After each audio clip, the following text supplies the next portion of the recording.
Social na money cake muna tayo for today's video. Mami, tara na G! Huwag kayong magtataka kung bakit naglagay ako ng dawal sa gitna ng cake na ito kahit na money cake ito dahil ako mismo nagtaka rin. Ang dami ko rin kasing cake orders sa mga time na ito kaya nakalimutan ko na money cake pala ito. Diba kapag ka mga tall cakes na ganyan kailangan talaga ng dowels para hindi bumagsak ang cake. Buti na lang talaga nakita ko yung mga bulto ng pera na nagawa ko na setup ko na doon sa straw nung mga panahon na ilalagay ko na tong cake na ito sa chiller. Nung una pa nga nagtaka ako po kung bakit merong bulto ng pera doon tapos bigla na lang naalala ko ay oo nga pala money cake nga pala ito. Kaya ayan, after ko siyang i-chill, for the balik tayo para lagyan ng pera itong loob ng cake. Bali ganyan tayo maggawa ng money cake. Diretso na lang yung pera sa papel na nakalagay sa straw. Hindi ako gumagamit ng box kasi sayang din lang din yung space.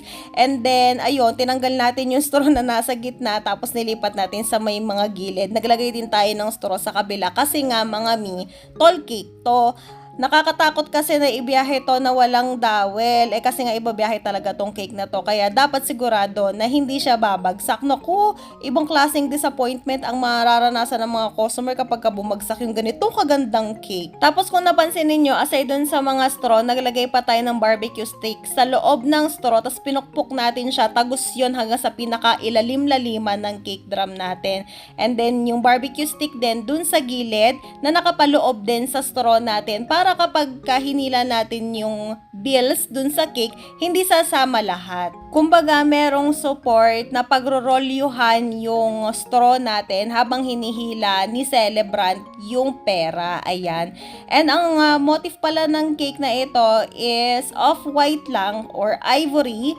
And then, merong touch of dark blue or Prussian blue. Yan, kung maarte ka sa mga pangalan ng mga kulay. Ayan, paano natin na-achieve yung ganitong pagka-blue?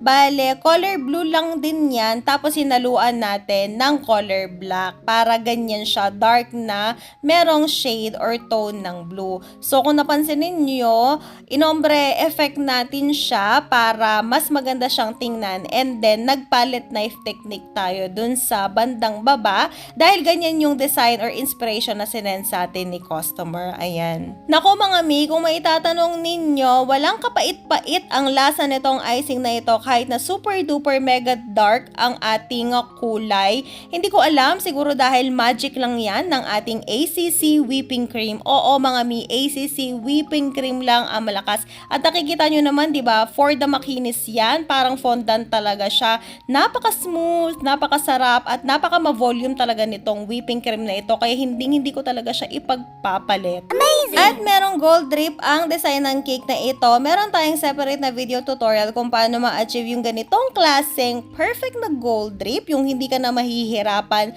na i-brush ng gold ang inyong drip. Napaka-perfect nito at napaka-stable. Madali siya mag-set kasi nga meron siyang halong white chocolate. Ilagay ko na lang din sa comment section yung link ng video tutorial na yun mga kasi nakikita ko na up until now marami pa rin nahihirapan kung paano ma-achieve ang ganito kaganda na gold drip. O diba, punggahan? Napakarami ng paraan or technique kung paano makagawa ng perfect na gold drip. Lahat na try ko na actually, pero ito lang talaga yung pinakamadali at pinaka nagwo-work para sa akin. Ewan ko ba, kapag kasi yung binabrush ng gold duster dust yung chocolate na drip, medyo hindi ako nagagandahan.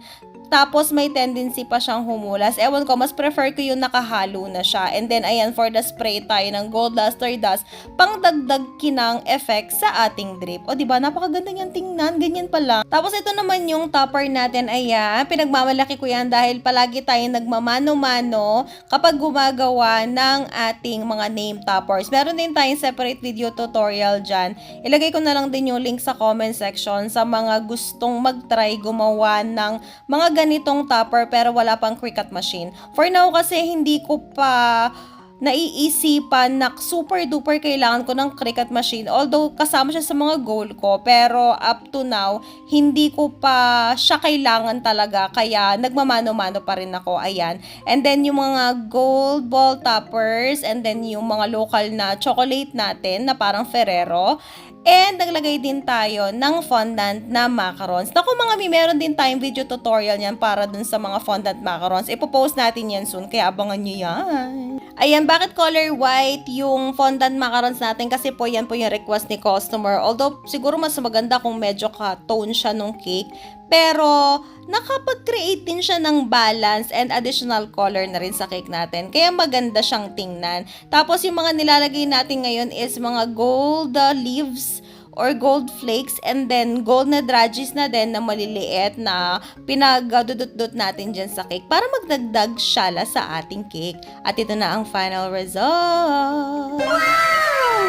O diba, ang syala ng cake natin, napakasarap tingnan sa mga mata. And that's it for today. See you on our next video. Bye!